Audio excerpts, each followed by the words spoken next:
The rusty anchor sat like a scar on the edge of town, its neon sign flickering against the October darkness. Jake Morrison hadn't set foot inside in 37 years, not since the night he nearly killed a man with his bare hands and earned his colors in the Hells Angels. Now, at 62, the leather jacket hung loose on his shoulders as he pushed through the door with his son Marcus trailing behind. The kid thought this was just another attempt at bonding, another desperate reach from the father who'd missed most of his life. Marcus had no idea his old man once ruled these streets with blood and chrome. The bartender's face went ghost white. "Jake? Jesus Christ, we thought you were dead." But it was Marcus who made the discovery that changed everything. Behind the loose brick in the men's bathroom, the same hiding spot Jake had used decades ago, his son found a metal box. Inside weren't the old photos Jake expected, but driver's licenses, jewelry, and newspaper clippings about missing women. How many secrets can one man bury before they bury him?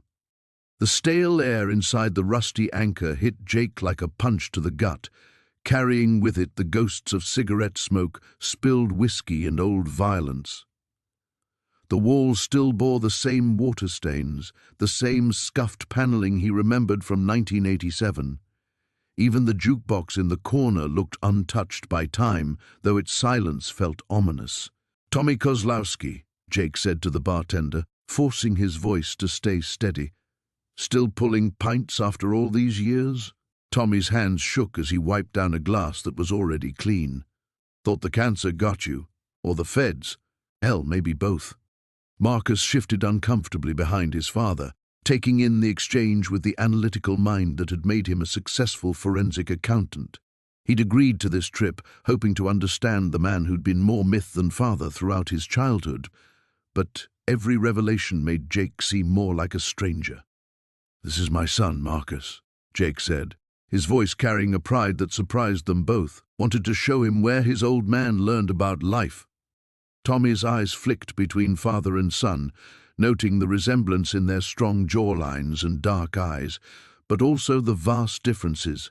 Where Jake carried himself with the coiled tension of someone always ready for a fight, Marcus had the careful posture of a man who solved problems with spreadsheets and logic.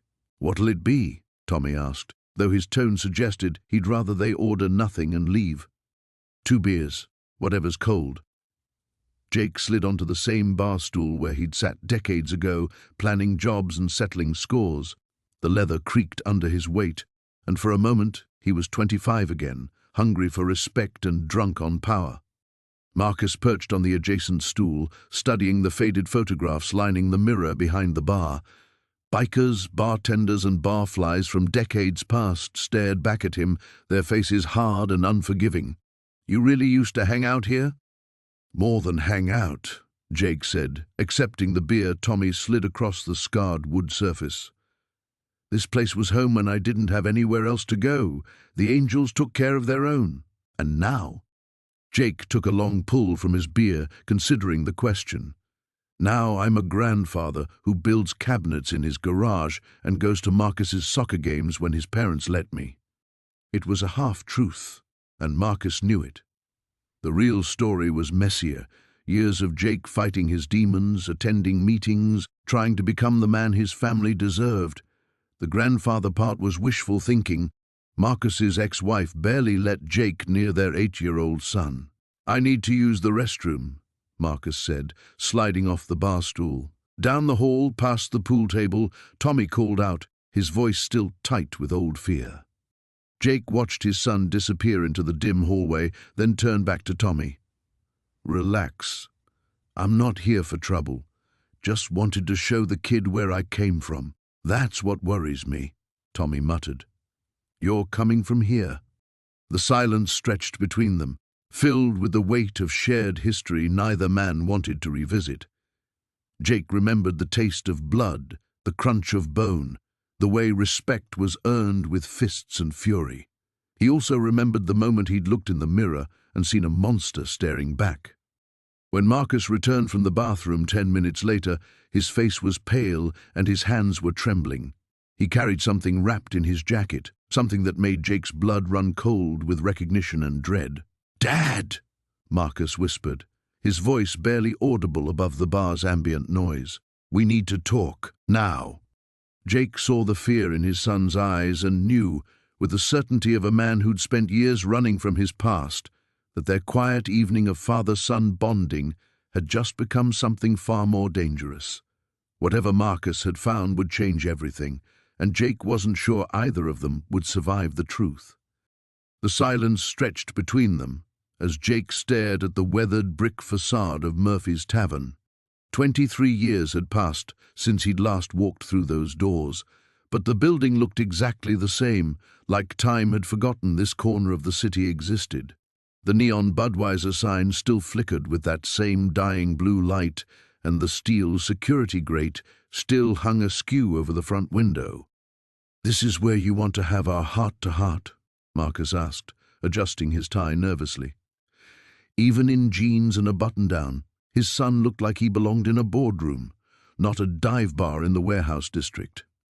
"Sometimes you need to see where someone came from to understand where they're going," Jake said, pushing open the heavy door.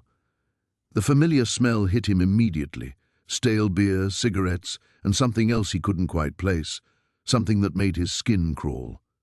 The interior was darker than he remembered, lit only by a handful of neon beer signs and a dim lamp behind the bar. 3 regulars hunched over their drinks, not bothering to look up as Jake and Marcus entered. The bartender, a thin man with graying hair and suspicious eyes, watched them from behind the taps. "Jake Morrison," the bartender said slowly, recognition dawning on his weathered face. "Heard you went legitimate." "Danny," Jake nodded toward the man he'd once called friend. "This is my son, Marcus." Danny's eyes flicked between them, taking in the obvious tension. "What brings you back to the old neighborhood?" "Just showing the kid around. Thought he should see where his old man used to spend his evenings." Marcus remained silent, his discomfort obvious as he took in the sticky floors and graffiti-covered walls.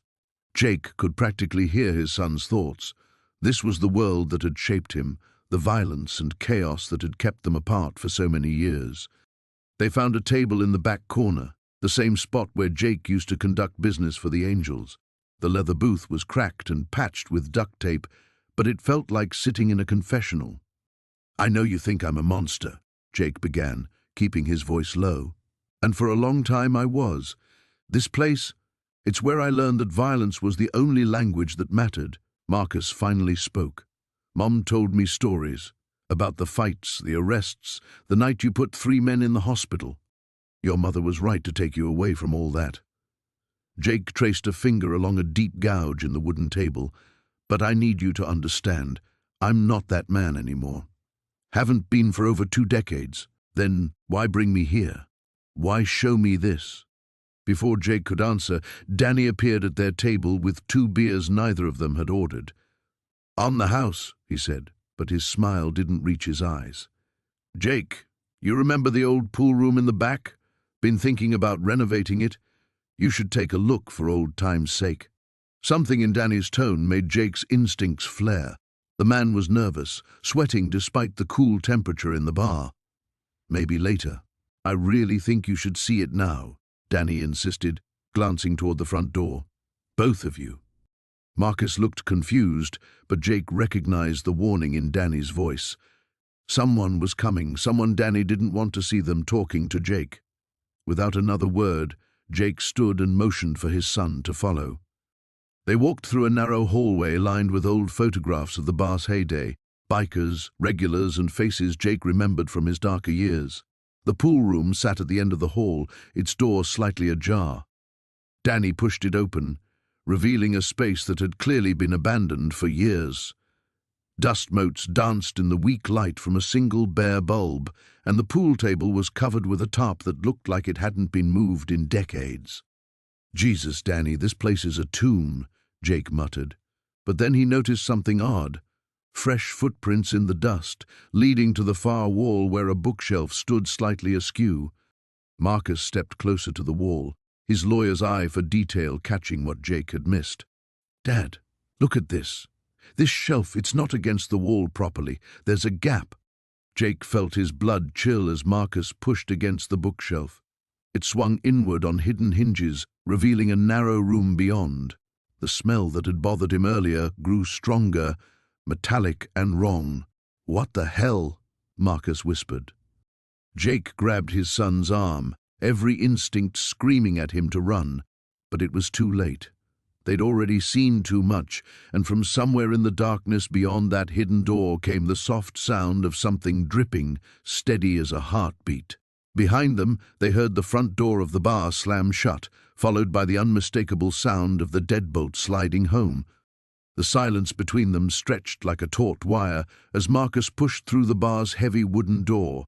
The familiar smell hit him immediately, stale beer, cigarette smoke that had seeped into every surface despite the smoking ban, and something else, something metallic and wrong that made his stomach clench. Danny followed close behind, his sneakers squeaking against the sticky floor. The kid's eyes darted around the dimly lit space, taking in the scarred bar top, the flickering neon signs, and the handful of patrons who looked like they'd been nursing the same drinks since the Clinton administration. "This is where you hung out?" Danny's voice carried a mixture of disgust and fascination. Marcus nodded, his gaze sweeping the room. 20 years since he'd walked away from this life, from the brotherhood that had defined him for so long. The rusty anchor hadn't changed much. Same cracked leather booths, same water stains on the ceiling, same sense of barely contained violence hovering in the air like smoke. "Your mother hated this place," he said quietly, moving toward the bar. "Said it smelled like broken dreams and bad decisions." The bartender, a wiry man with prison tattoos crawling up his forearms, looked up from wiping glasses. Recognition flickered in his eyes, followed quickly by wariness. "Well, I'll be damned. Marcus Kane." The man's voice was gravelly from years of cigarettes. "Heard you went straight. Tommy." Marcus kept his voice neutral. "Still pouring watered-down whiskey, I see." Tommy's laugh was humorless. "Still got that smart mouth." "Some things never change." His eyes shifted to Danny. "This the boy?" Something in Tommy's tone made Marcus step slightly in front of his son. "Just showing him around. Won't be long." "Good thing." Tommy set down the glass with deliberate force. "Place ain't what it used to be. Gets dangerous after dark these days." The threat was subtle but unmistakable. Marcus felt the familiar weight of his past settling on his shoulders like a heavy coat. He'd thought coming here would help him explain to Danny who he used to be, maybe bridge the gap between them. Now he wondered if he'd made a terrible mistake. "Dad." Danny's whisper was urgent. "Look at that guy in the corner." Marcus followed his son's gaze to a booth in the back where a man in a leather vest sat hunched over a beer.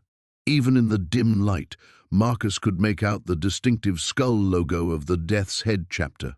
His blood ran cold. "We should go," he murmured, but it was too late. The man had noticed them. He stood slowly, his bulk filling the narrow aisle between tables. Marcus recognized him now, Razor Pete, a enforcer who'd always been quick with a blade and slow with his brain. "Look what the cat dragged in," Razor Pete's voice boomed across the bar. "The great Marcus Kane gracing us with his presence." The temperature in the room seemed to drop 10 degrees. Other patrons began quietly sliding toward the exit, leaving their drinks unfinished. Tommy disappeared into the back room with suspicious speed. "Pete," Marcus kept his voice steady, "didn't know you still came around here?" "Oh, I got reasons to stick close." Pete's smile revealed teeth stained yellow from years of tobacco, especially with all the interesting renovations old Sal made before he died. "You remember Sal, don't you, Marcus?" Marcus's mouth went dry.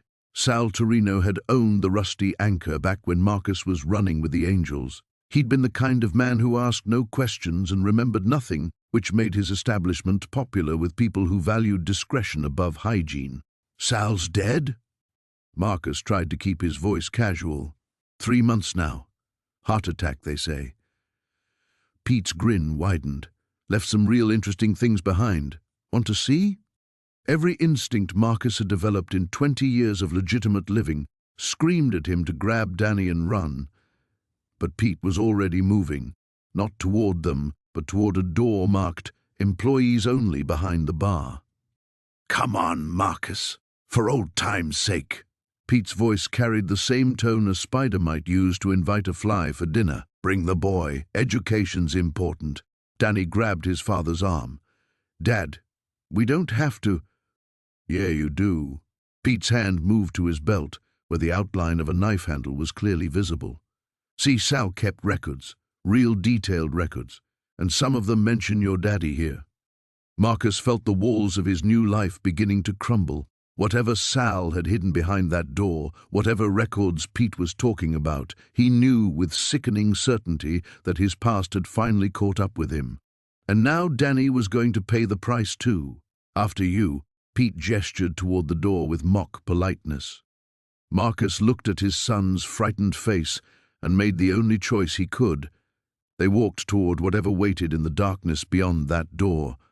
The fluorescent light above the bar flickered like a dying heartbeat, casting intermittent shadows across Jake's weathered face as he stared at the photographs spread before them. 20 years of construction work, community service, and careful rebuilding of his reputation crumbled with each image Danny pulled from the manila envelope. "Jesus Christ," Danny whispered, his voice barely audible over the bar's ancient refrigerator humming in the corner. "Is that Tommy Castellano?" Jake's voice came out flat, emotionless. He recognized the bloated face despite the ligature marks around the neck. Went missing in '98. Everyone thought he skipped town after that poker game went south. Danny's hands trembled as he set the photograph down, immediately reaching for another. A woman this time, young, maybe 25, her dark hair matted with what looked like dried blood. Jake didn't recognize her, but the timestamp on the Polaroid read June 15th, 1999. 2 months after he'd walked away from the Angels. 2 months after he'd sworn to go straight. "There's more," Danny said, pulling out a small black notebook. The pages were filled with dates, names, and locations written in a careful, methodical script. "Look at this." Jake leaned closer, squinting at the faded ink. Each entry followed the same pattern, a date, initials, and a brief description. TC, June 12, 1998, Loose Lips, Warehouse. The next entry made his blood run cold. Maria Santos, June 15, 1999, Wrong place. Basement. "Whoever kept this record," Danny said, flipping through the pages, "they were documenting murders for years. Look at the dates. They go all the way back to 1995 and stop in 2001. Jake's mind raced, connecting dots he'd tried to forget. The Raven's Nest had been more than just a biker bar in those days. It was neutral territory where different crews could meet, settle disputes, conduct business. But it was also where problems got solved, permanently. "Why would someone keep evidence like this?" Danny asked. "It's insane." "Insurance," Jake said grimly. "Or blackmail. Maybe both." He remembered the old-timers talking about leverage, about keeping tabs on who did what to whom. Information was currency in that world, sometimes worth more than drugs or guns. A sound from upstairs made them both freeze. Footsteps, slow and deliberate, moving across the floor above their heads. Jake grabbed Danny's wrist, his grip iron tight. "Someone's up there," Danny mouthed.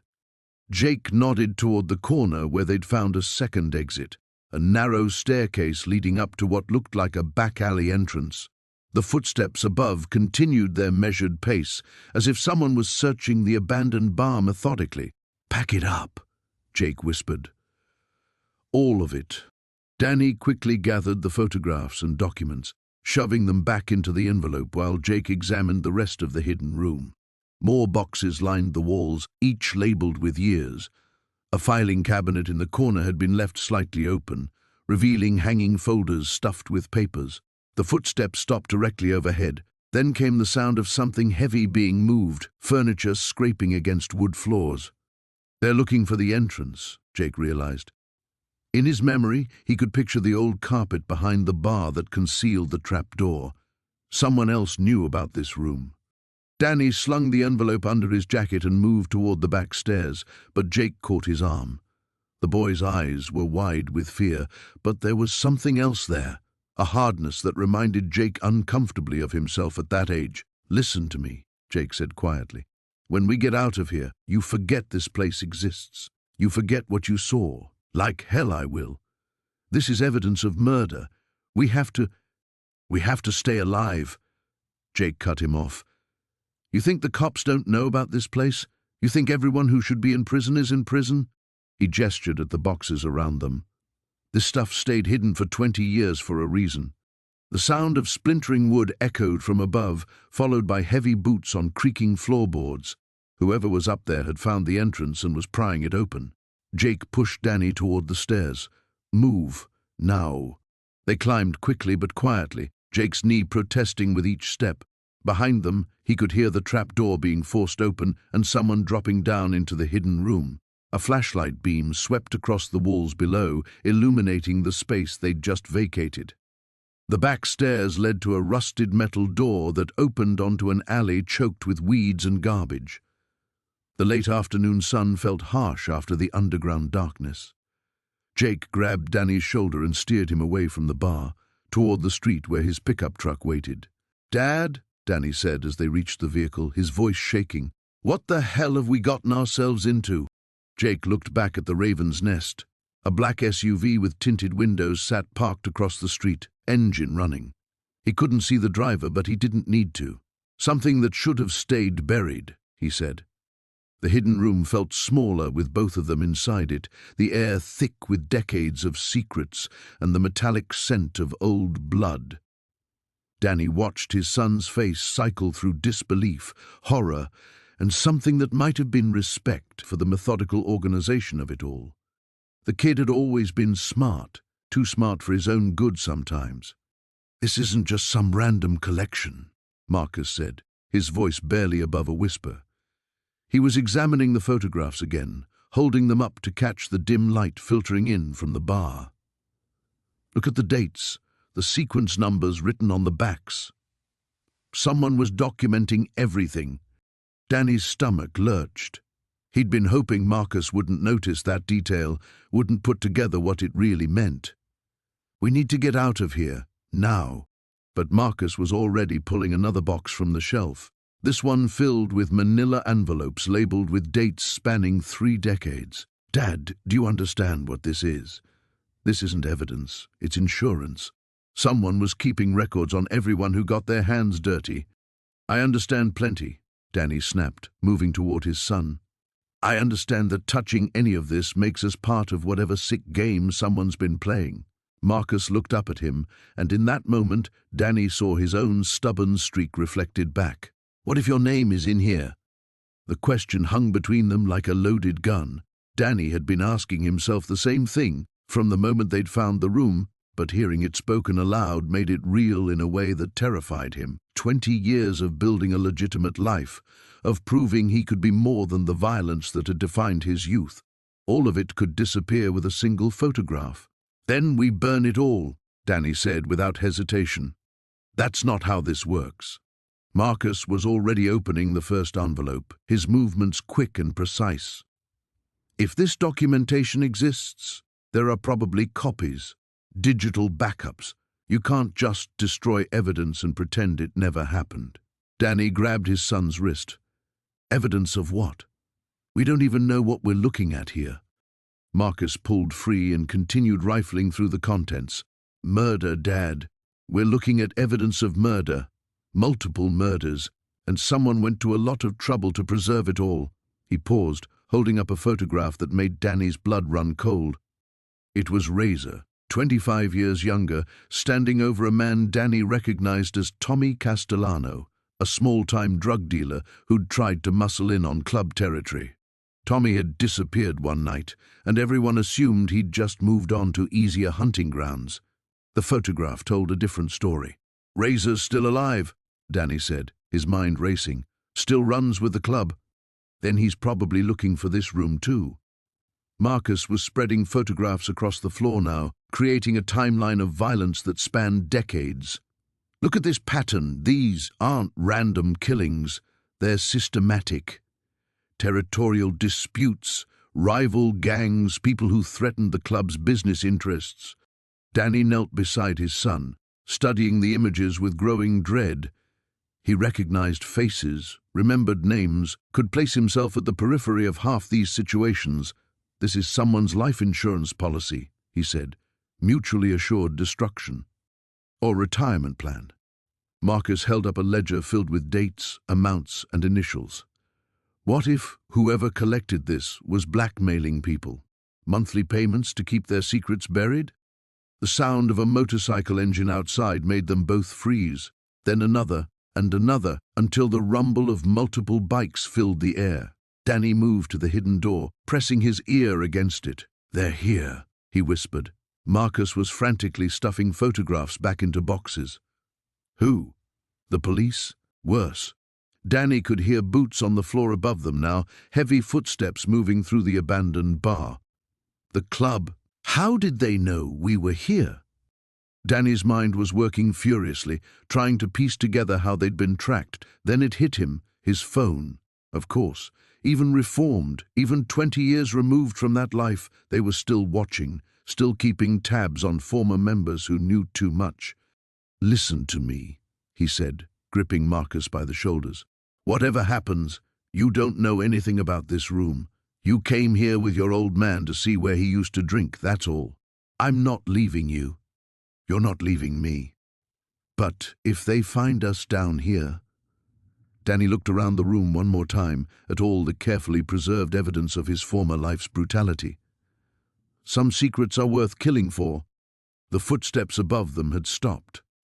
In the sudden silence, Danny could hear voices, familiar voices from a past he'd tried so hard to escape. They were methodical, organized, searching room by room. It wouldn't be long now. The hidden room felt smaller with 3 people in it, the walls seeming to press closer as Marcus stood frozen in the doorway. Behind him, Jake's breathing had gone shallow, and Tommy's face had drained of all color. "Jesus Christ, Marcus," Tommy whispered, his voice barely audible. "What is this place?" Marcus forced himself to step deeper into the room, his boots echoing hollowly on the concrete floor. The photographs on the walls stared down at him like accusations, faces he recognized, faces he'd tried to forget. Some of the people in those photos were still alive, successful members of the community. Others had vanished years ago under mysterious circumstances. "It's insurance," Marcus said finally, his voice hoarse. "Snake Kellerman's insurance policy."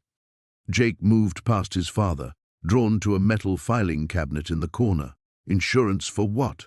He pulled open the top drawer, revealing manila folders stuffed with documents. His hands trembled as he lifted one out, scanning the contents. "Dad, there are bank records here, transfer receipts, and these names..." He looked up, his face pale. "Judge Morrison, City Councilman Hayes, the police chief." Tommy grabbed Marcus's arm. "We need to get out of here. Now. If Snake finds out we've seen this..." "Snake's dead," Marcus interrupted. "Has been for 3 months. Heart attack." "Then who's been maintaining this place?" Jake asked, pulling out another folder. This one was thicker, bound with a rubber band. As he opened it, photographs spilled onto the floor, crime scene photos, brutal and explicit. Oh God, he stumbled backward, nearly dropping the entire folder. Marcus moved quickly, kneeling to gather the scattered photos. His hands stilled as he recognized the first victim, a young woman named Sarah Chen, who disappeared 8 years ago. The case had gone cold, the investigation quietly abandoned. Now he knew why. "These aren't just blackmail photos," he said, his voice hollow. "These are trophies. Someone's been killing people and documenting it." Tommy backed toward the door. "I never signed up for this, Marcus. Finding a dead body is one thing, but this is way beyond anything I can handle." Before Marcus could respond, they heard footsteps upstairs, heavy boots on the wooden floor above, moving with purpose. All 3 men froze, looking up at the ceiling as dust motes danced in the weak light. "The bar's supposed to be closed," Tommy whispered. Marcus quickly stuffed the photos back into the folder and shoved it inside his jacket. He motioned for silence, straining to listen. The footsteps paused directly overhead, then began moving toward the back of the building, toward the storage room where they'd found the entrance. "There's another way out," Jake whispered, pointing to a narrow passage at the far end of the room that Marcus hadn't noticed before. It looked like it led to an old storm drain or maintenance tunnel. The sound of the storage room door opening echoed down through the ceiling. Whoever was up there would find the displaced boxes, the open trapdoor. They had maybe 30 seconds before discovery. Marcus grabbed his son's arm. "Go, follow that tunnel. I'll be right behind you." But as Jake moved toward the passage, Marcus turned back to the filing cabinet. If this evidence disappeared, the truth would die with it. These families deserved to know what happened to their loved ones. "What are you doing?" Tommy hissed. Marcus yanked open the remaining drawers, grabbing as many files as he could carry. Bank records, correspondence, what looked like payment schedules. The footsteps above had stopped, an ominous silence that meant their pursuer had found the hidden entrance. A beam of harsh light suddenly flooded the room from above. "I know you're down there," called a familiar voice. Not Snake Kellerman. He was 3 months in the ground. This voice belonged to someone Marcus recognized but couldn't immediately place. The tunnel, Jake urged from the passage entrance. "Dad, come on!" Marcus stuffed the last of the files into his jacket and followed his son into the narrow passage. The tunnel was barely wide enough for his shoulders, the walls slick with moisture and decades of neglect. Behind them, they could hear someone dropping down into the hidden room. They crawled through the darkness, guided only by a faint glimmer of light ahead. The tunnel seemed to go on forever, and Marcus could hear his son's labored breathing echoing off the walls.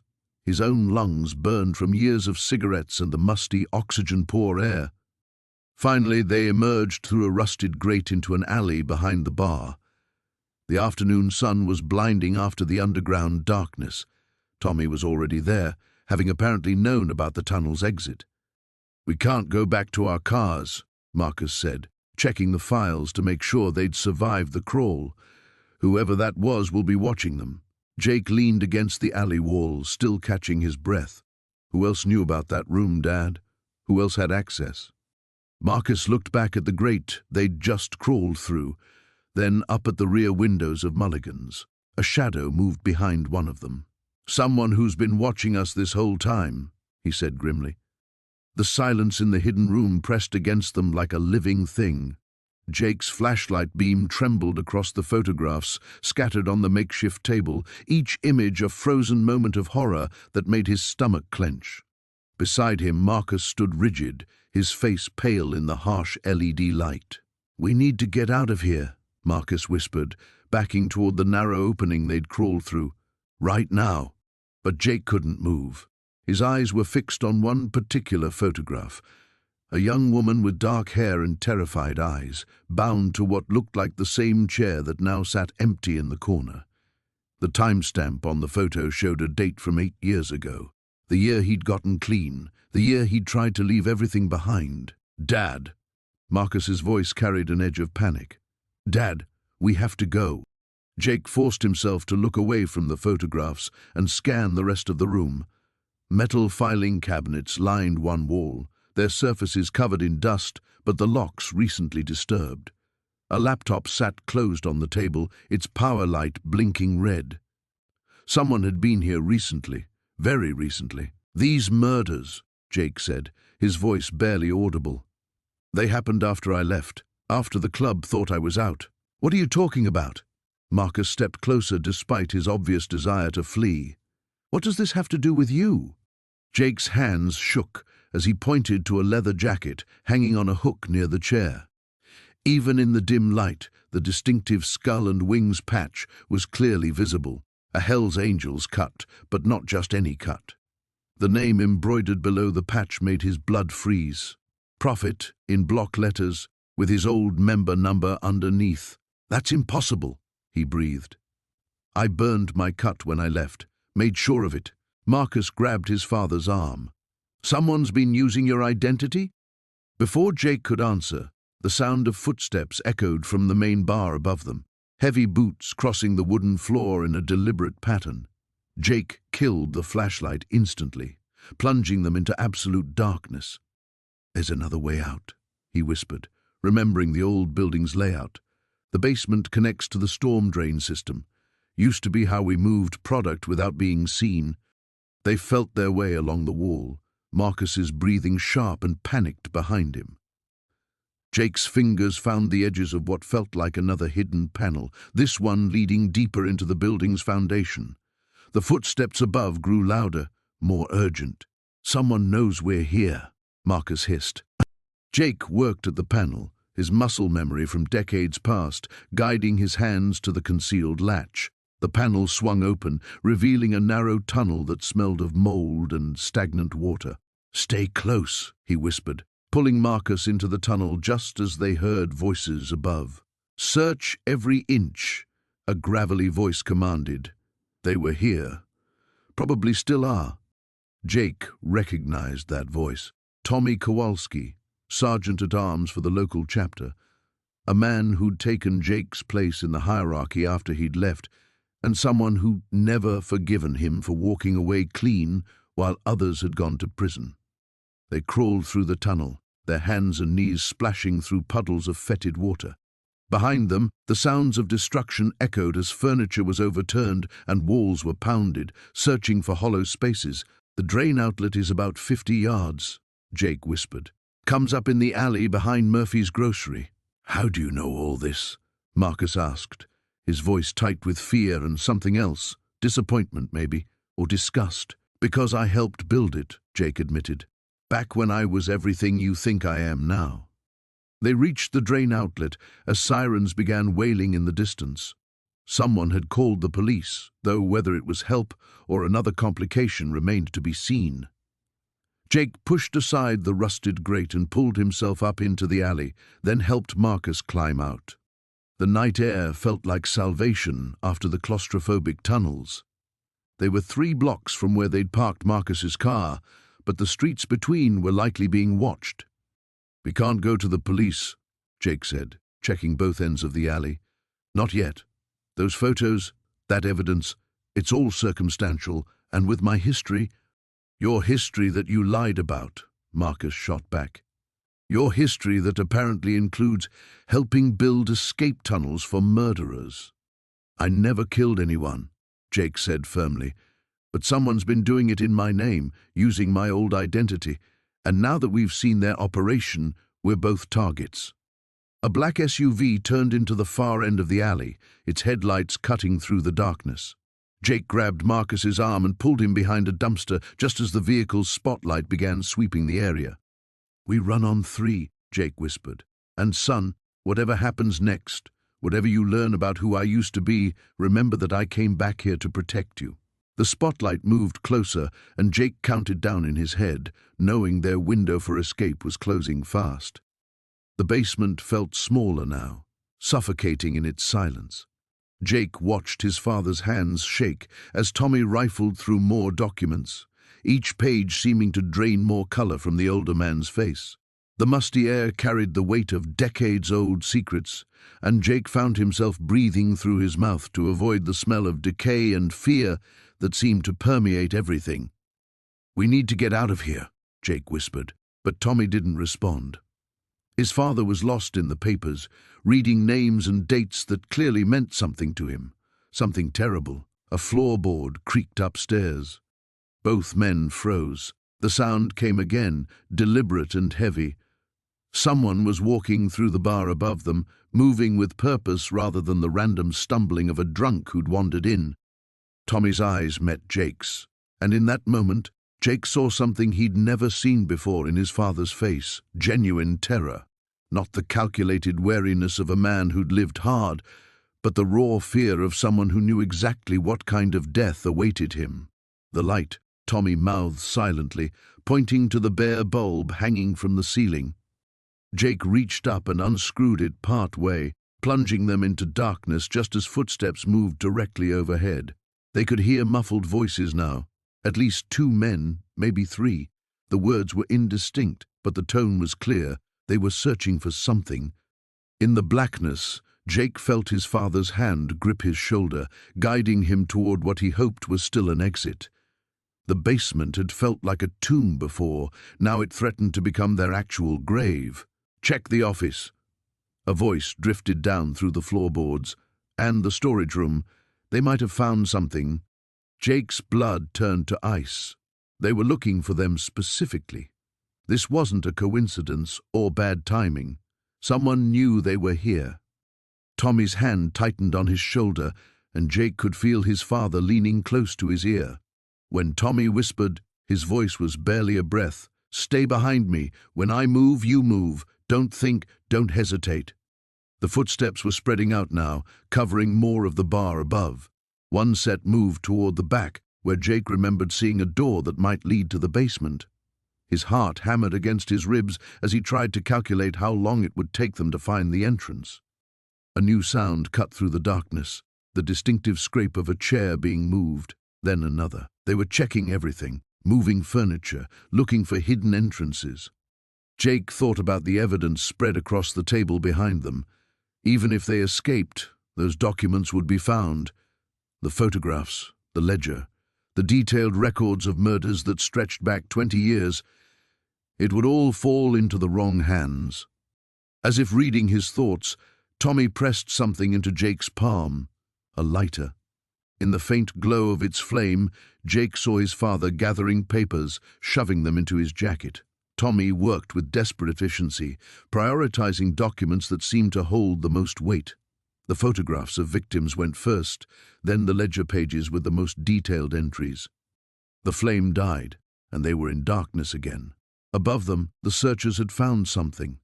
A door opened with a prolonged creak, and a new voice joined the conversation. "Found it. Basement access behind the bar." Tommy grabbed Jake's arm and pulled him in what felt like the opposite direction. Jake stumbled over something, a box or crate, and nearly fell, but his father's grip kept him upright. They were moving blind now, feeling their way along the wall. Jake's fingers found wood paneling, then a gap, a door frame. Tommy's hand found the handle first, turning it slowly to avoid any sound. The door opened into what felt like a narrow corridor, though Jake couldn't see anything in the absolute darkness. Behind them, light spilled into the main basement area. Flashlight beams cut through the blackness, and Jake could hear boots on the wooden stairs.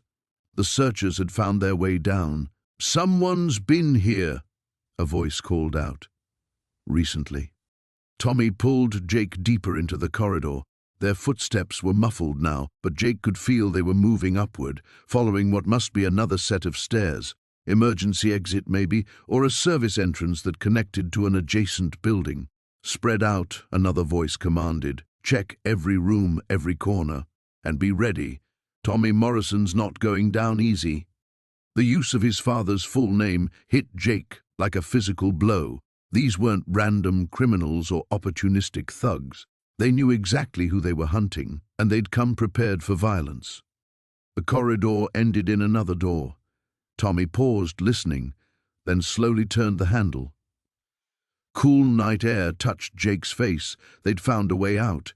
But as they stepped into the alley behind the building, Jake realized their nightmare was just beginning. A figure emerged from the shadows across the narrow alley, and the distinctive click of a gun's safety being released echoed off the brick walls. The fluorescent light above flickered like a dying heartbeat as Jake stared at the photographs scattered across the concrete floor. Each image told a story he'd tried to forget. Bodies that had once walked, talked, laughed, reduced to evidence of violence he'd helped orchestrate 25 years ago. "Dad!" Marcus's voice cracked. "Tell me you didn't." "I can't." The words escaped Jake's throat like gravel. He knelt beside the metal box, his weathered hands hovering over documents that bore his fingerprints, his signature, his sins. "I can't tell you that." The silence stretched between them, thick with the weight of revelation. Marcus backed against the concrete wall, his face pale in the harsh light. Jake had seen that expression before, in the mirror, the morning after his first kill, the moment innocence dies and never comes back. "How many?" Marcus whispered. Jake's eyes moved across the photographs, faces he remembered, Names he'd tried to forget, the accountant who'd skimmed money from club operations, the rival dealer who'd encroached on their territory, the witness who'd seen too much. 7, maybe 8. I lost count after... Jesus Christ. Marcus slid down the wall until he was sitting on the floor. My father's a serial killer. It wasn't like that. Jake's voice hardened with old defensiveness. This was business, the club's business. I was following orders, protecting my brothers, keeping the peace in our world. You don't understand how it was back then. Our world? Marcus laughed bitterly. You mean the world where murder is just another Tuesday, where keeping the peace means putting bullets in people's heads? Jake flinched at his son's words, but couldn't deny their truth. He picked up a photograph, a young woman, maybe 25, with dark hair and frightened eyes. Even in death he could see the terror. Sarah Chen. She'd been dating a member of a rival club, sharing pillow talk that included details about the Angel's drug routes. I remember her, Jake said quietly. She had a daughter, 3 years old. And you killed her anyway. Biper killed her. I helped dispose of the body. The distinction felt meaningless now, spoken aloud to his son. He'd been there. He'd helped wrap her in plastic, drive her to the desert, dig the hole. Complicity in action. What was the difference to a 3-year-old girl who would never see her mother again? Marcus stood abruptly, pacing in the small space. Do you know what this means? If anyone finds this room, finds this evidence, they'll reopen every cold case. DNA evidence, witness testimony they couldn't use back then. Jake's mind raced through the implications. The statute of limitations doesn't run on murder. I'd spend the rest of my life in prison. A sound from upstairs froze them both, the front door of the bar opening, followed by heavy footsteps crossing the wooden floor above. Jake instinctively moved toward the hidden door, listening. The steps were deliberate, purposeful. Not the stumbling gait of a drunk looking for one last drink. Someone's here, Marcus breathed. Jake pressed his ear to the door. Multiple sets of footsteps now, spreading out across the bar. A chair scraped against the floor. Someone was searching. We need to get rid of this, Marcus said, gesturing to the evidence. All of it. Tonight. No. Jake's response surprised even himself. I tried that once. Tried to bury it, pretend it never happened. Look where it got us. So what? You want to turn yourself in? Destroy everything you've built? Your business, your reputation, your life? Jake looked at his son, really looked at him. Marcus had his mother's eyes, intelligent and moral, but there was something else there now, something calculating, something that reminded Jake uncomfortably of his younger self. You're suggesting we destroy evidence of multiple homicides, Jake said slowly. I'm suggesting we protect our family. The footsteps above grew louder, more urgent. Whoever was up there had found something or was looking for something specific. Jake grabbed a handful of photographs, stuffed them inside his jacket. Marcus was already gathering documents, his movements quick and efficient. There's another way out, Jake said, pointing to a narrow ventilation grate near the ceiling. Leads to the alley behind the building. As they prepared to escape, Jake caught sight of one last photograph on the floor. A young man, barely older than Marcus, Latino, wearing a wedding ring. Jake remembered him too, remembered the way he'd begged, promised he wouldn't talk, mentioned his pregnant wife. Marcus saw it too. Their eyes met over the image, and Jake realized with growing horror that his son wasn't shocked anymore. He was adapting. Above them, the footsteps stopped directly overhead. Someone had found the trap door. The basement felt like a tomb as Jake stared at the photographs scattered across the concrete floor. Each image told a story of violence that made his stomach turn, faces frozen in their final moments of terror. Marcus knelt beside him, methodically gathering the evidence with shaking hands. "We need to get out of here," Marcus whispered, his voice barely audible over the creaking floorboards above. "Someone's going to come looking for this stuff." Jake couldn't move. The weight of what they'd discovered pressed down on him like a physical force. These weren't just random killings. They were executions, carefully documented trophies of a systematic operation that had used the pit as its base of operations for decades. His father's bar, his father's legacy. "Dad," Marcus's hand touched his shoulder. "We have to go, now." The urgency in his son's voice snapped Jake back to reality. He helped gather the remaining photographs and documents, stuffing them into a garbage bag they'd found in the corner. His hands moved automatically while his mind raced through the implications. If Vince Torino was behind this, and if he discovered what they'd found, neither of them would live to see morning. They climbed the rickety stairs, Jake's knee protesting with each step. The main bar felt different now, tainted by the knowledge of what lay beneath. Every shadow seemed to harbor threats. Every sound from the street outside made them both freeze. "The car's 2 blocks away," Jake said, checking his watch. "Nearly midnight. The streets would be mostly empty, but that could work for or against them. Fewer witnesses, but also fewer places to hide." Marcus shouldered the bag, wincing under its weight. "What are we going to do with all this?" "I don't know yet." Jake peered through the grimy window at the street. A lone figure stood under a streetlight across the way, too far to make out details, but close enough to be watching. "But first we need to survive the night." They slipped out through the back exit, Jake's keys silent as he locked the door behind them.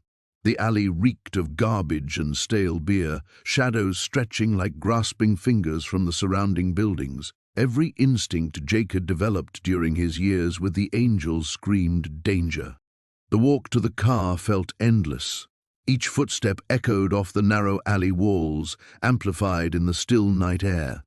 Jake kept checking over his shoulder, but the darkness revealed nothing. That somehow made it worse. "There," Marcus breathed, pointing to Jake's pickup truck parked under a broken streetlight. They'd chosen the spot deliberately for its poor visibility, but now Jake questioned that decision.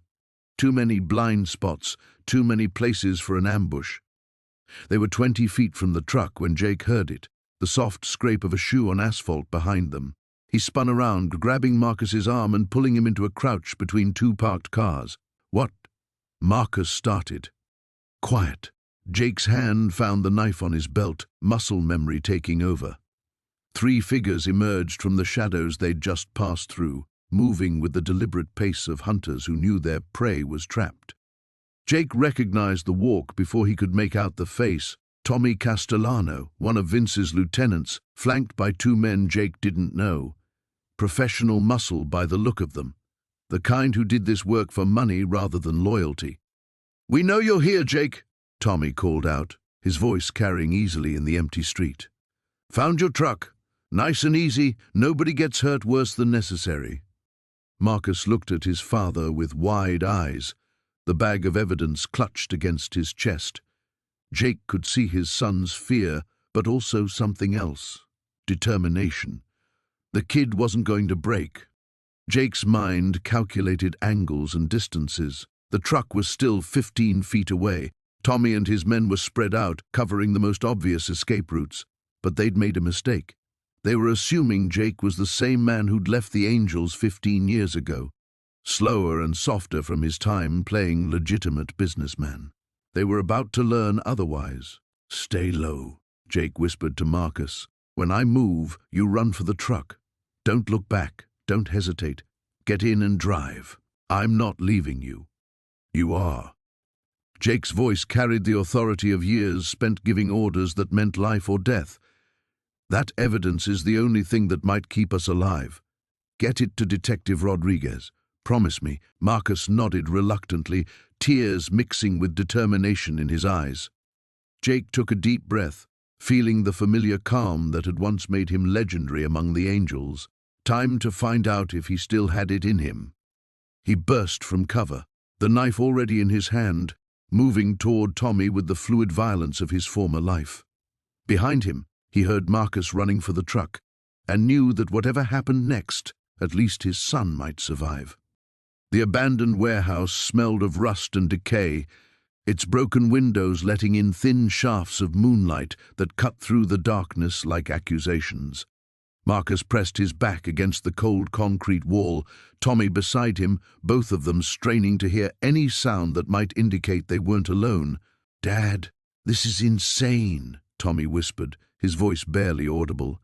"We should have gone to the cops the moment we found that room." Marcus shook his head grimly. "You don't understand how deep this goes, son. Half the cops in this town probably know about Kozlov's operation. The other half are too scared to cross him." They'd been running for 3 hours now, ever since fleeing the bar through the back alley. Marcus's old pickup truck sat abandoned 2 miles away, too risky to retrieve with Kozlov's men combing the streets. Every shadow could be hiding a gun, every distant engine sound could be their hunters closing in. "Tell me about the photos again," Marcus said quietly, needing to piece together the full scope of what they'd stumbled into, the ones with the politicians. Tommy reached into his jacket pocket, carefully extracting the manila envelope they'd grabbed from the hidden room. His hands trembled slightly as he pulled out several photographs.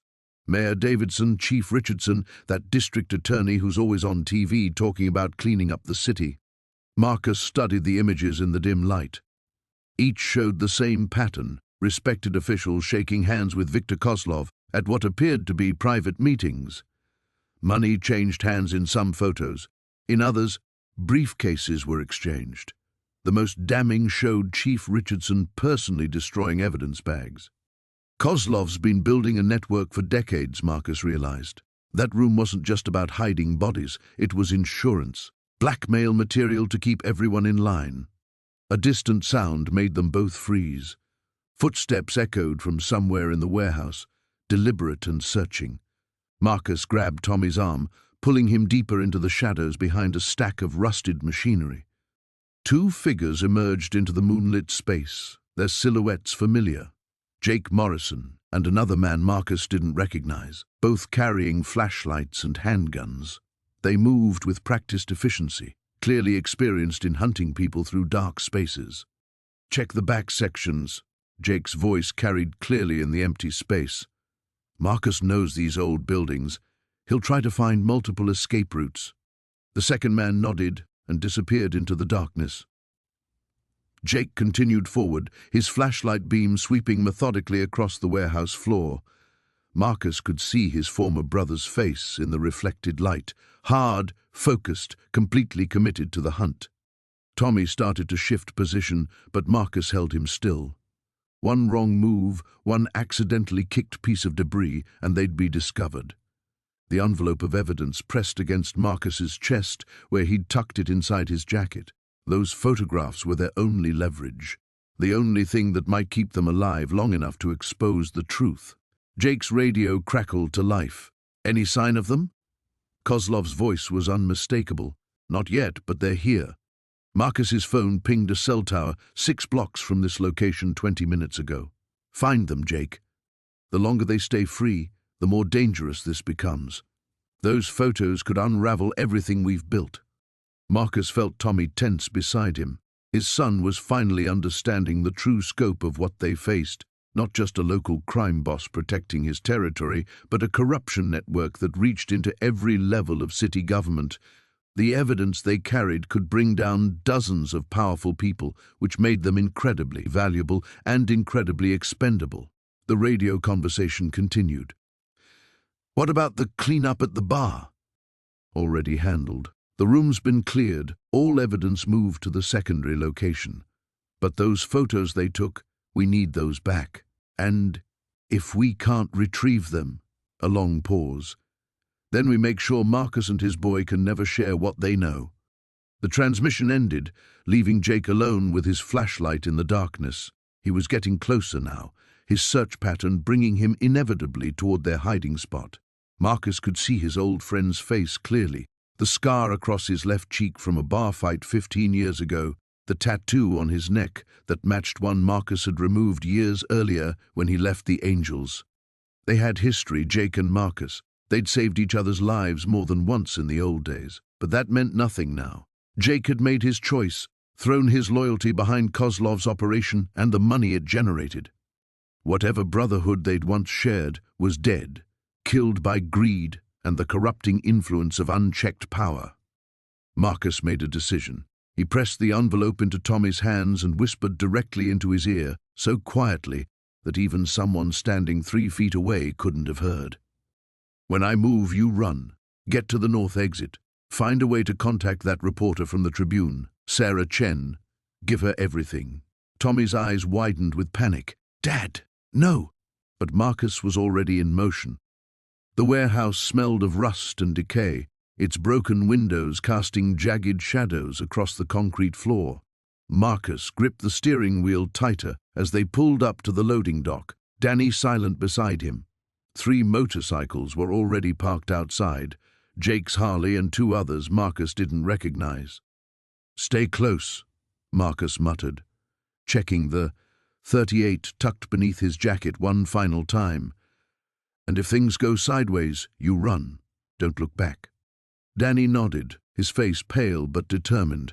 The kid had insisted on coming despite Marcus's protests. Maybe it was his way of proving himself, or maybe he finally understood that running wasn't an option anymore. They climbed the rusted stairs to the main entrance. The door hung open, creaking in the wind. Marcus could hear voices echoing from deep within the building, Jake's gravelly laugh mixing with unfamiliar tones. The warehouse floor stretched out like a cavern, filled with abandoned machinery and shipping containers. Fluorescent lights flickered overhead, casting a sickly yellow glow. In the center of the space, Jake stood with his back to them, flanked by 2 men Marcus had hoped never to see again. Razor Pete, his scarred face split by a gold-toothed grin, and Tommy the Torch Castellano, whose reputation for making problems disappear had made him a legend in their old circles.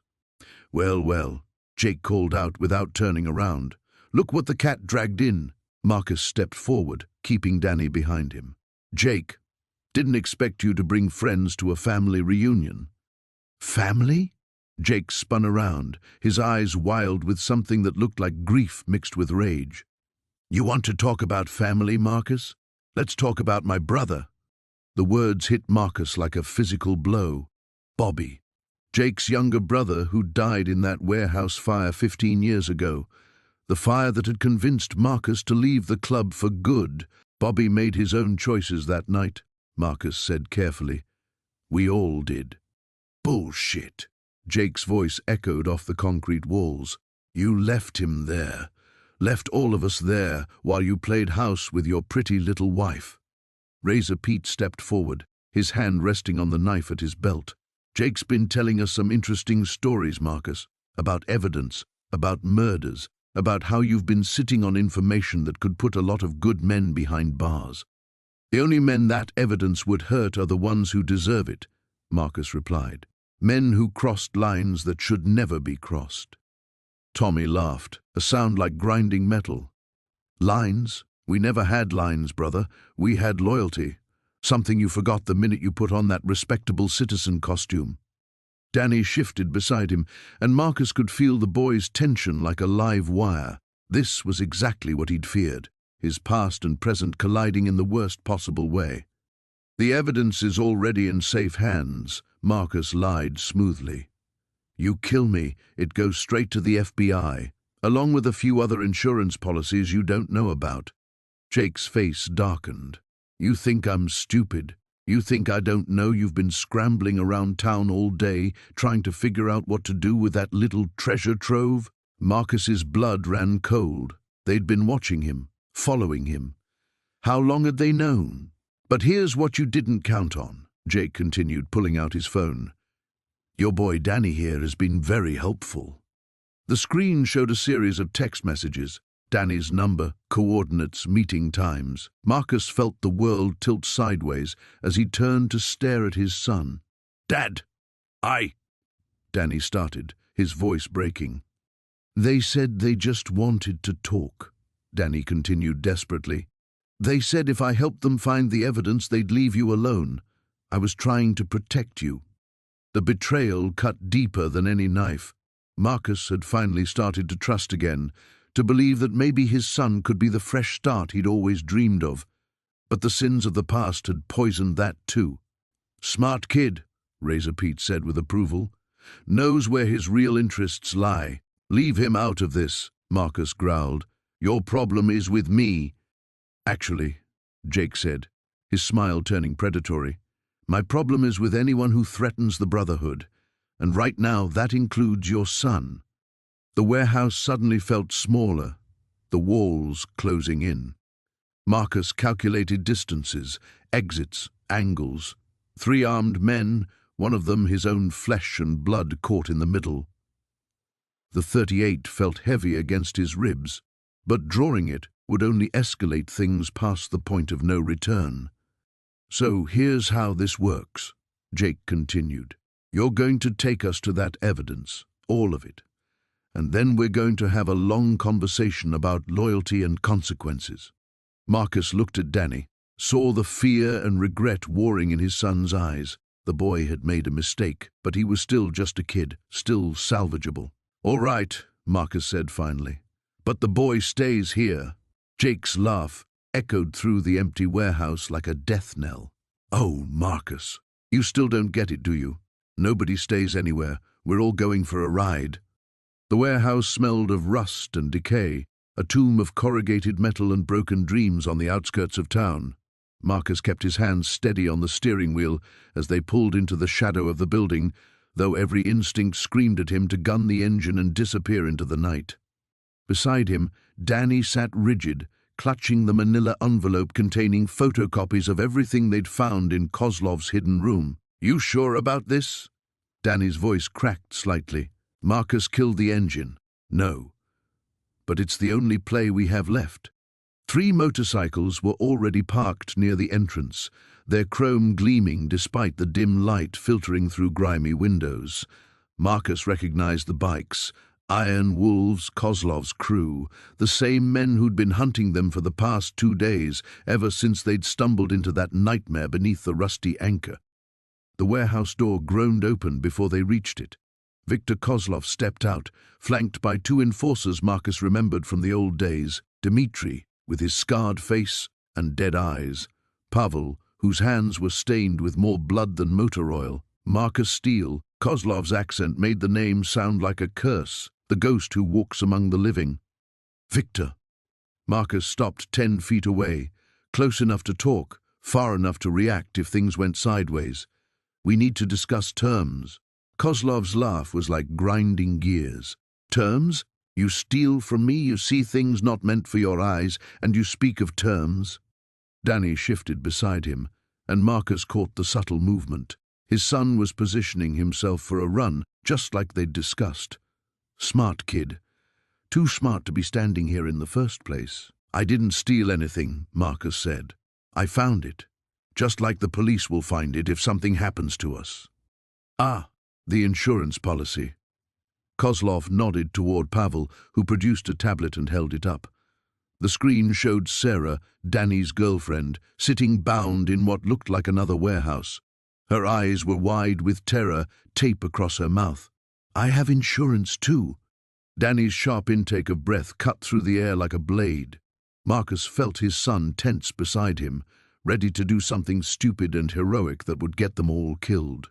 "She's got nothing to do with this," Marcus said. "She has everything to do with this. Love makes men predictable." Kozlov stepped closer, his boots echoing in the cavernous space. "You will give me the photographs, the documents, everything. Then you will forget what you saw. All of you. And if we refuse?" Kozlov's smile was winter incarnate. "Then you join my other business associates in their permanent retirement." The weight of the Glock tucked beneath Marcus's jacket felt inadequate against 3 armed men and whatever backup might be watching from the shadows. But it wasn't about winning a gunfight. It never had been. This was about buying time, creating opportunities, staying alive long enough for the plan to work. "The thing about retirement," Marcus said, pulling the envelope from his jacket with deliberate slowness, "is that some people are better at it than others." He tossed the envelope at Kozlov's feet. Photographs scattered across the oil-stained concrete, images of the killing room, documents with names and dates, evidence of 2 decades of murder and disposal. Kozlov's face darkened as he recognized what he was seeing. "This is only half," Marcus continued. The rest is in a safe deposit box with instructions to mail copies to every news outlet and police department in 3 states if I don't check in every 48 hours. You're lying. Am the first? You want to bet 3 life sentences on that? Kozlov crouched and gathered the photographs with careful precision, his eyes never leaving Marcus. When he stood, there was something different in his expression, a calculation replacing the raw anger. You think you're clever, old man, but I've been in this business longer than your boy has been breathing. He nodded toward Dmitri. Kill them both. The gunshot echoed through the warehouse like thunder, impossibly loud in the enclosed space. But it wasn't Dmitri's weapon that fired. Pavel spun and dropped, clutching his shoulder as blood seeped between his fingers. From the shadows near the loading dock, Detective Reynolds emerged with her service weapon drawn. Nobody move. Police. The next few seconds stretched like hours. Dmitri's hand moved toward his gun.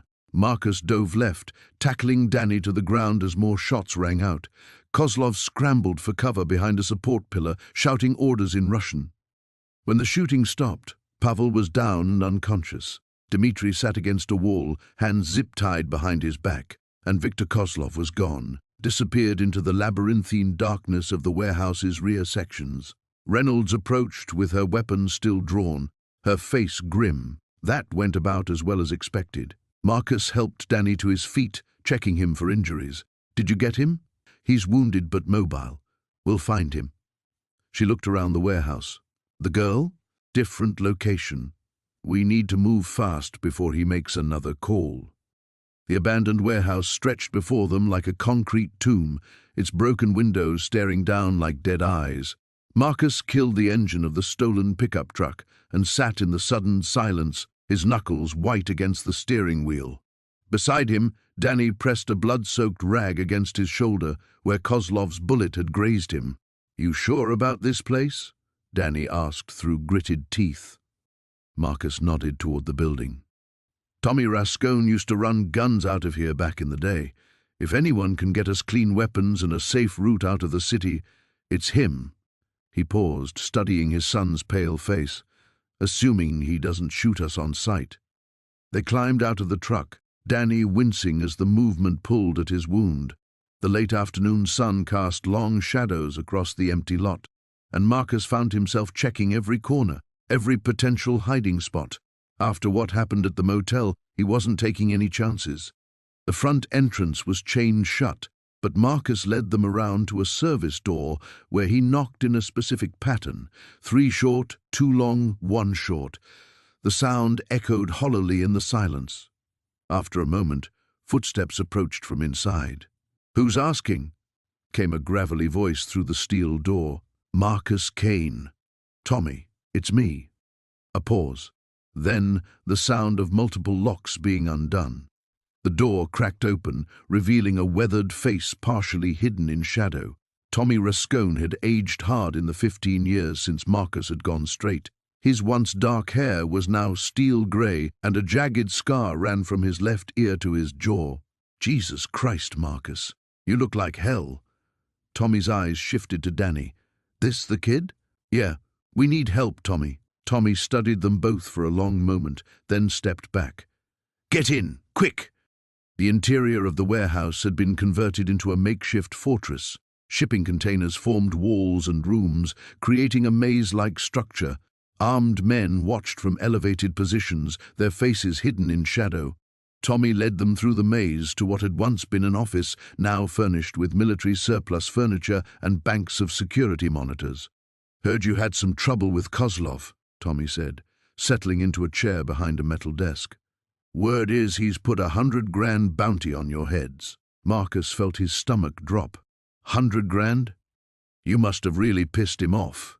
Question is, what's an old angel like you doing tangling with Russian mob? Tommy's eyes were sharp, calculating. Thought you were out of the game. It's complicated. Marcus glanced at Danny, who was struggling to stay conscious. Look, Tommy, I need weapons, transportation, and a way out of the city. I can pay. With what?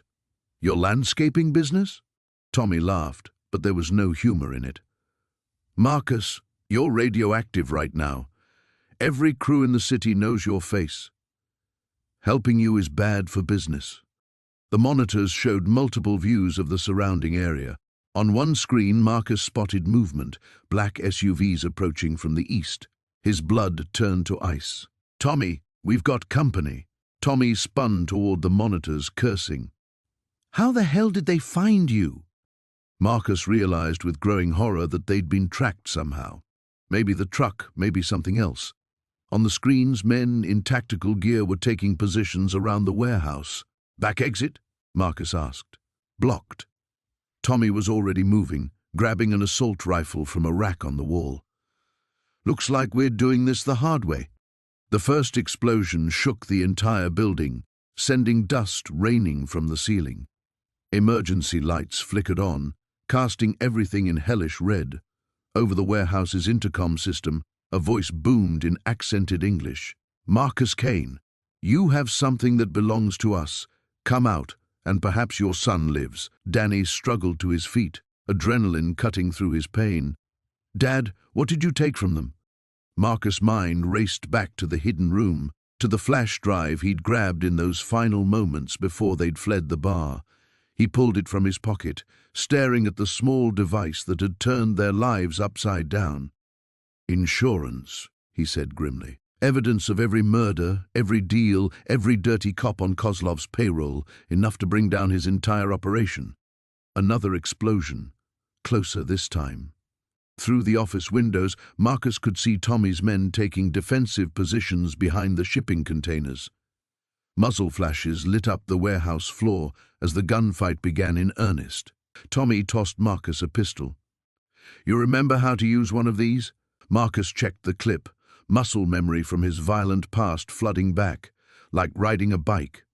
"Good, because we're about to find out if you've still got it." Tommy moved toward the door, then paused. "There's a tunnel in the northwest container, leads to the storm drains. You can reach the river from there. What about you?" Tommy's grin was fierce and familiar, the same expression Marcus remembered from a dozen firefights 20 years ago. "Someone's got to keep these bastards busy." The warehouse erupted in chaos as Kozlov's men breached the main entrance. The abandoned warehouse felt like stepping into a tomb. Marcus led the way through twisted metal and broken concrete, his flashlight cutting through the darkness ahead of them. Behind him, Jake's breathing was steady but quick, and Marcus could feel his son's tension radiating through the silence. "Stay close," Marcus whispered, his voice barely audible over the distant sound of traffic. "And keep that light low." They'd driven here in Marcus's truck, following the address Sal had given them before disappearing into witness protection. The warehouse district at 3 in the morning was a maze of shadows and rust, the perfect place for someone like Vincent Torino to conduct business away from prying eyes. Marcus's phone buzzed. A text from Detective Reynolds, "SWAT team en route. Do not engage until we arrive." He showed the message to Jake, who nodded grimly. They both knew waiting wasn't really an option. By the time the police arrived, any evidence would be long gone, and Torino would vanish like smoke. There, Jake pointed ahead to a loading dock where a black SUV sat idling, exhaust visible in the cold air. Marcus counted 3 figures near the vehicle, their voices carrying across the empty space. He couldn't make out words, but the tone was urgent, aggressive. One of them kept checking his watch. "Dad," Jake whispered, "what if this is a trap?" The thought had occurred to Marcus. Sal's information had come too easily, and Torino was known for his elaborate games, but they were past the point of careful consideration. The photos from the hidden room had already started circulating, and Marcus had received 2 death threats in the past 6 hours. "Then we spring it on our terms," Marcus replied. They moved closer, using shipping containers as cover. The voices became clearer now, and Marcus recognized Torino's gravelly tone immediately. The man hadn't changed much in 15 years. Still the same predatory stance, still gesturing with his hands like he was conducting an orchestra of violence. "Should have burned that place down years ago," Torino was saying. "Boss, we still don't know how much they've seen," another voice replied. "Could be they only found the recent stuff. Doesn't matter. Reed knows enough to bury us, him and that kid both." Marcus felt Jake tense beside him. His son's jaw was set in a way that reminded Marcus uncomfortably of his younger self, the version that had solved problems with fists and fury. Torino pulled out his phone and dialed. "Yeah, it's me. I want you to hit the house first, both of them. Make it look like a robbery gone wrong." He paused, listening. "I don't care if the kid's innocent. This ends tonight." Marcus had heard enough. He pulled out his own phone and started recording, knowing the audio quality would be poor but hoping to catch something incriminating. As he adjusted his position for a better angle, his boots scraped against loose concrete. The sound seemed to echo like a gunshot in the silence. All three men by the SUV froze. Torino held up a hand, and one of his companions started walking toward their hiding spot, a pistol appearing in his grip. Marcus grabbed Jake's arm and pointed toward a side exit 50 feet away. They moved as quietly as possible, but the approaching footsteps were getting closer. A flashlight beam swept across the containers above their heads. "Someone's here," the gunman called back to Torino. Marcus and Jake broke into a run. Behind them, shouts erupted and car doors slammed. The SUV's engine roared to life and headlights flooded the warehouse with harsh white light. They reached the side door just as gunfire exploded behind them. Bullets sparked off metal and concrete, sending fragments flying. Marcus shoved Jake through the doorway and followed, both of them tumbling into the alley beyond. "The truck," Jake gasped, pointing to where Marcus had parked 2 blocks away. They ran through the maze of alleys, the sound of pursuit growing louder.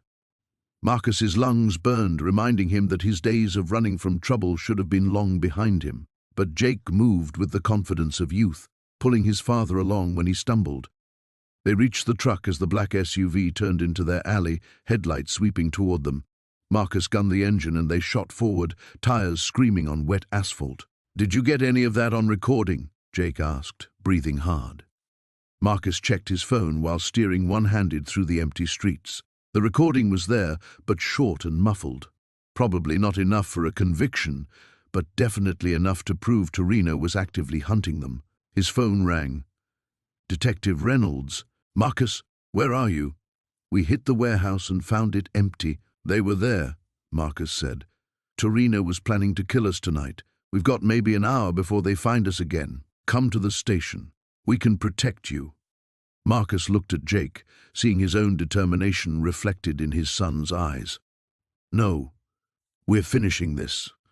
But we're going to need backup. Marcus, trust me, detective, one more time." The warehouse smelled of motor oil and rust, its cavernous space filled with shadows that seemed to breathe. Marcus kept Jake close as they followed Viper deeper into the maze of abandoned equipment and covered motorcycles. Every instinct screamed at him to grab his son and run, but the weight of the flash drive in his pocket reminded him they had nowhere left to hide. "You always were too soft, Marcus," Viper's voice echoed off the concrete walls. "Even back in the day. Remember when you hesitated to take out that witness in '92? I had to finish the job myself." Jake's sharp intake of breath told Marcus his son had heard every word, another piece of his father's carefully constructed facade crumbling away. Marcus squeezed Jake's shoulder, hoping to convey some reassurance he didn't feel. They emerged into a cleared area where 3 other men waited. Marcus recognized them all, faces from a life he'd tried to forget. Tank Morrison, whose scarred knuckles had broken more bones than Marcus cared to count. Eddie the Weasel Kowalski, who could make someone disappear without a trace. And standing slightly apart from the others, Detective Ray Hoffman. "Well, well," Hoffman said, his voice lacking any warmth. "The prodigal son returns." Marcus felt Jake tense beside him. The kid was sharp enough to understand what a dirty cop's presence meant for their chances of survival. "Ray," Marcus nodded. "Should have known you were mixed up in this. You were always Tommy's inside man." "Tommy's dead because of you," Hoffman spat. 20 years of careful planning, of building our network, and you had to go playing hero. You think because you've been clean for 2 decades, the past doesn't matter?" Viper circled them slowly, like a predator savoring the hunt. "See, Marcus, you never understood the bigger picture. The Inferno wasn't just our hangout, it was our headquarters. That room you found? It was just the tip of the iceberg. We had judges, cops, politicians all on our payroll. Still do. Had, Tank corrected with a grim smile. Until your daddy here decided to be a whistleblower. Marcus calculated distances, exits, weapons. The nearest door was 30 feet away, blocked by Eddie. Tank stood between them and another exit. Viper had positioned himself behind a workbench that probably contained tools that could serve as weapons. Only Hoffman seemed relaxed, his hand resting casually on his service weapon. "So, what's the play here?" Marcus asked, stalling for time. "You kill us both? That's going to raise questions. I've got friends who know where we went." "Actually," Hoffman said, pulling out his phone, "you're about to become the perpetrator of a tragic murder-suicide." Father and son, overwhelmed by the pressure of the investigation, decide to end it all in this abandoned warehouse. Very poetic, really. Jake stepped forward slightly, his voice steadier than Marcus expected. "Except we already uploaded everything to the cloud. Multiple copies, multiple recipients. You're too late." The lie came so naturally that Marcus almost believed it himself. He caught Jake's eye for a split second. The kid was buying them time just like his old man had taught him. Viper's laugh was harsh. "Nice try, Junior, but we've been monitoring your digital footprint since yesterday. Nothing's been uploaded anywhere." "Then you're not monitoring the right accounts," Jake shot back. His hand moved subtly to his back pocket. "You think I only have one email address? One cloud account?" Marcus saw the doubt flicker across Viper's face. In that moment of uncertainty, he made his move. He shoved Jake hard to the left, sending his son tumbling behind a stack of crates as Marcus dove right. Hoffman's gun cleared leather just as Marcus rolled behind an old engine block. The shot echoed through the warehouse, sparks flying where the bullet struck concrete. "Take them alive," Viper shouted. "We need to know what they really sent, and to whom." Marcus heard footsteps spreading out, trying to flank his position. He grabbed a heavy wrench from a nearby toolbox and waited.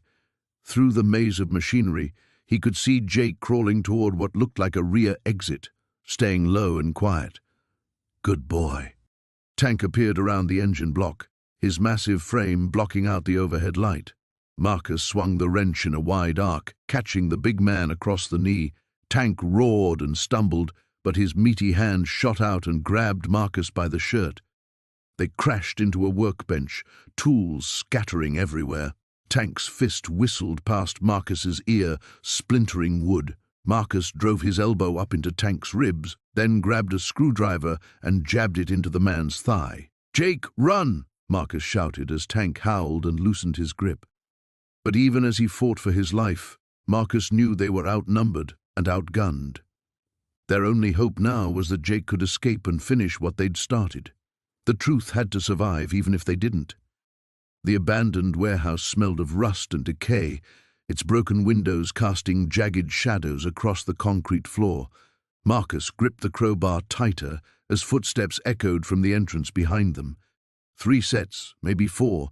Snake's men had found them faster than he'd hoped. "There," he whispered to Jake, pointing toward a loading dock at the far end. "We get to that truck, we might have a chance." Jake nodded, his face pale but determined. The evidence box felt impossibly heavy in his arms, those photographs, those documents that could bring down half the city's power structure. Marcus had underestimated how far they'd go to bury the truth. "Check the left side," a voice called out. Marcus recognized it. Tony Vasco, Snake's cousin, the psychopath who'd taken over enforcement duties when Snake went legitimate, or pretended to. They crept between rusted machinery, Marcus's mind racing through escape routes. 27 years since he'd been in a situation like this.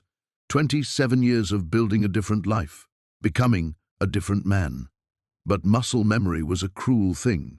His body remembered how to move through shadows, how to calculate angles of attack, how to become the predator instead of prey. "Dad!" Jake's voice was barely a breath. "Someone's coming." Marcus saw him.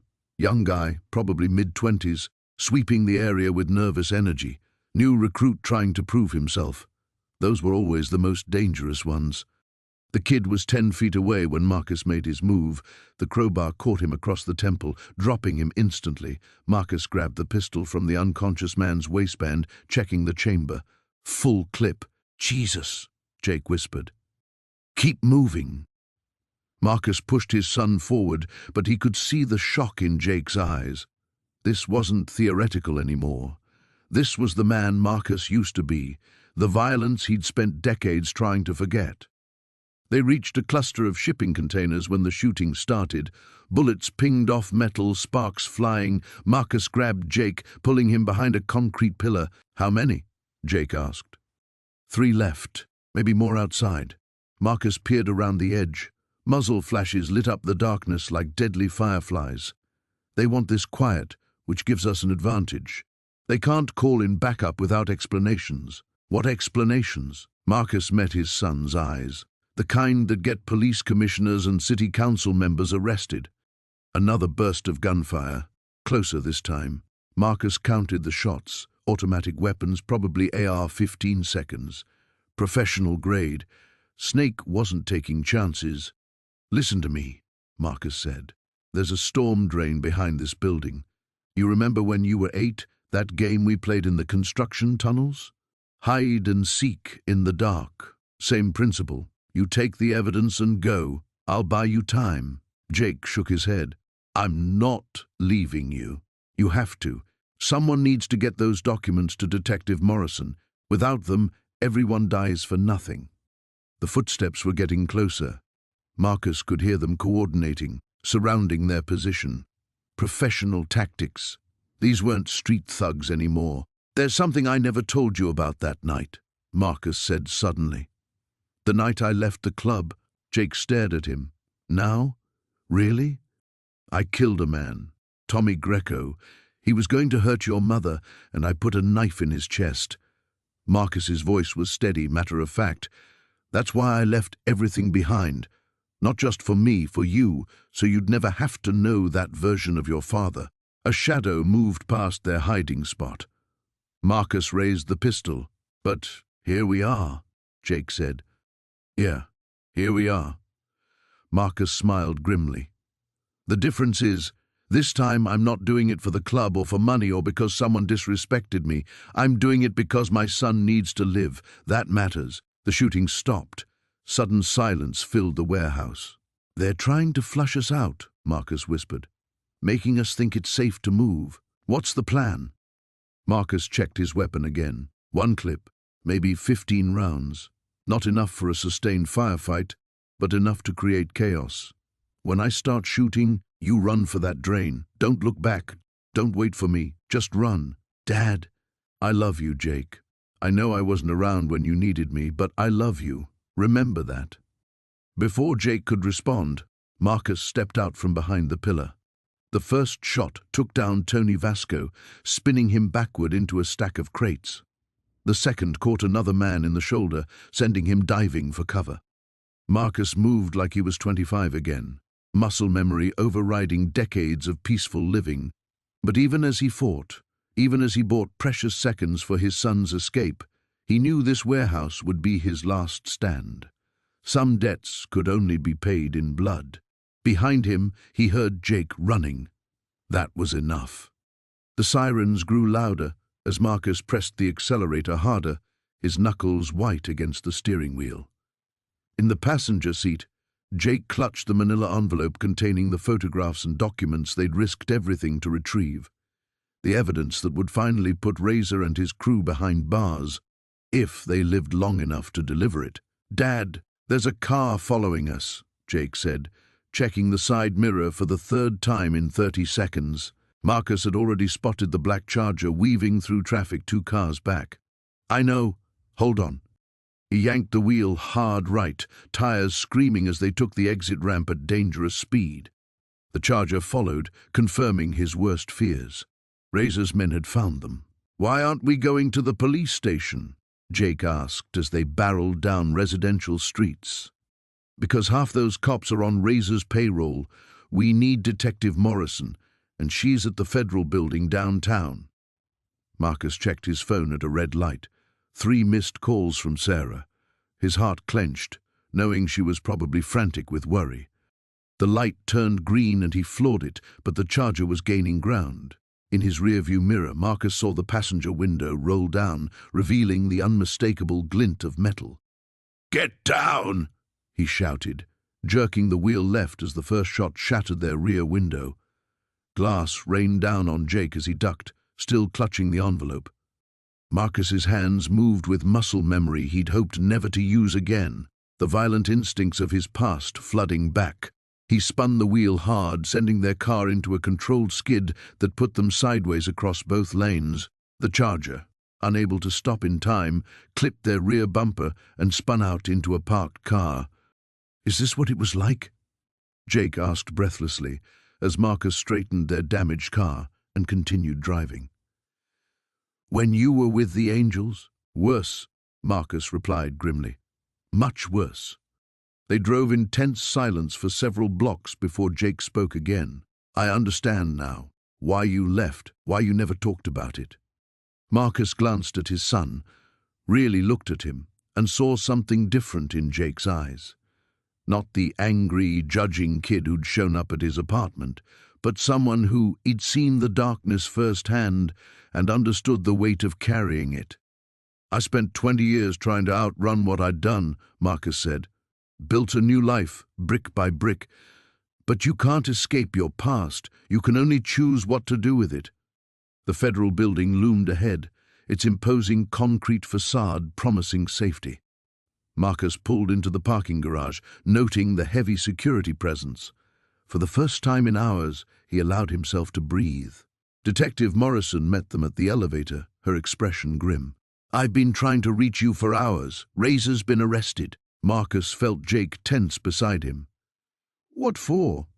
"Murder.